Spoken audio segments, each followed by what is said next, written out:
Every empire needs a foundation, but they don't build it with stone or steel or brilliant minds. They build it with desperation. You didn't choose this life because you had grand ambitions of power. You chose it because of the dust in your lungs, the empty pockets, and a cracked plastic chair that felt like the only piece of furniture in your entire future. You were 15 years old, invisible to the state, invisible to the economy, but perfect for the machine.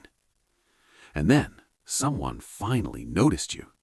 A man who smelled like expensive cologne and wore heavy gold that caught the unforgiving afternoon sun. He stepped out of a $90,000 black truck and offered you a job. It wasn't an interview. It was an escape hatch from a life of nothing. You didn't ask questions. When you're starving, you don't ask the butcher where the meat comes from. Level 1. The Lookout. El Halcón. Your entire worth to a multi-billion-dollar syndicate was reduced to a prepaid brick phone. You had 2 contacts saved. No names, just Bird for the military and Snake for rival scouts. That small piece of plastic felt heavier than anything you've ever held. It was your leash, but it was also your only weapon. Your job was agonizingly simple. Sit, watch, and blend into the background. Text a code when the olive green trucks rolled past.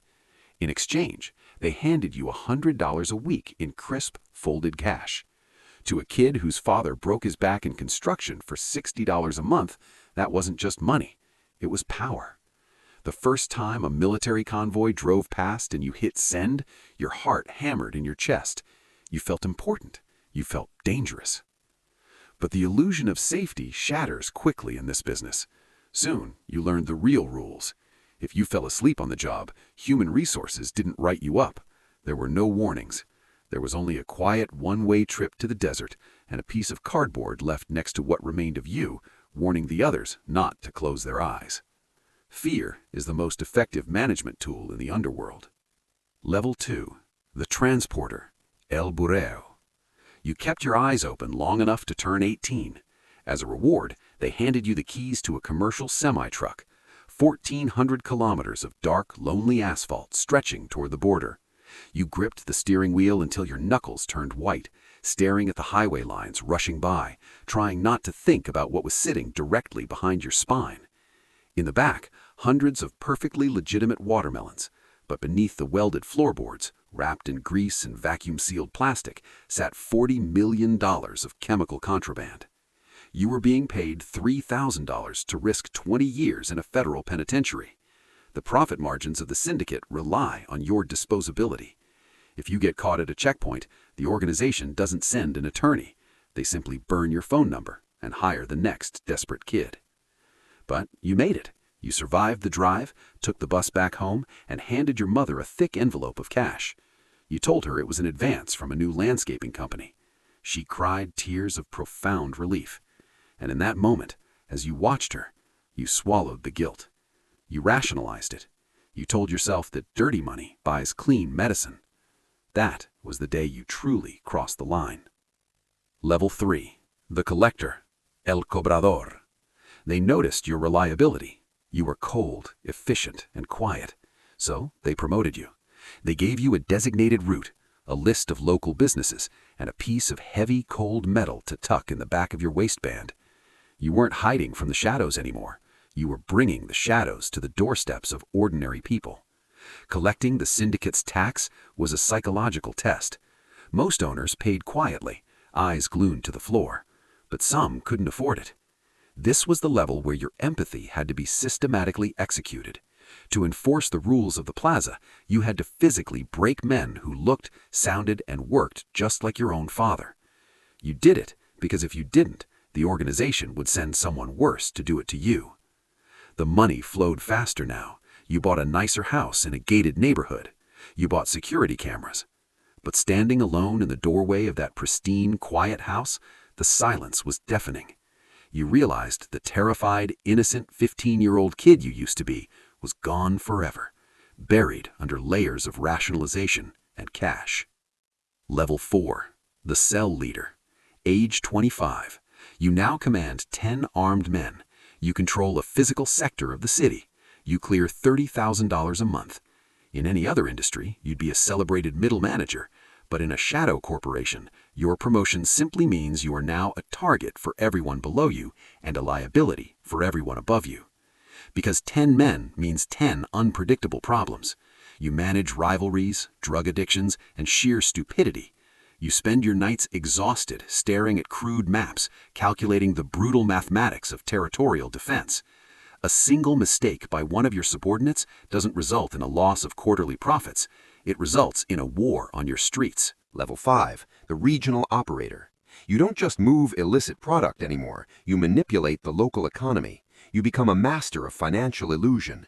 You acquire car washes, restaurants, and real estate to funnel millions of dirty dollars through legitimate cash registers.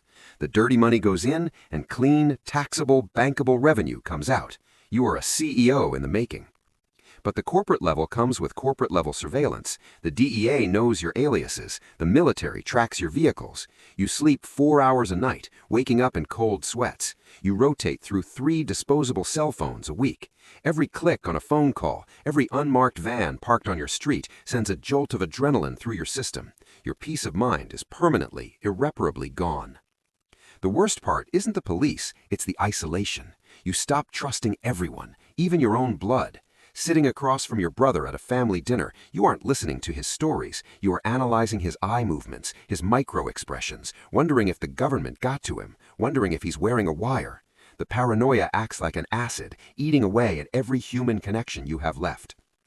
Level 6, the plaza boss. You now run the entire state. You generate millions of dollars every single month, but you haven't left your fortified mountain compound in 40 days. It has high walls, armed guards, and sniper towers. It is an impenetrable fortress, and it is also a maximum security prison that you built for yourself. The money is meaningless when you can't spend it safely. It's too dangerous to attend your own daughter's 15th birthday. A rival hit squad could use the event to eliminate you. So you sit alone in a heavily guarded room, watching her dance the traditional waltz through a pixelated video feed on a burner phone. You realize with crushing clarity that your immense wealth cannot buy back a single second of your real life. You accept the dark truth. Everyone you love is statistically safer if they stay far away from you. You tell them you're an import-export broker who travels constantly. You are a ghost to your family, a very rich, very powerful, profoundly lonely ghost.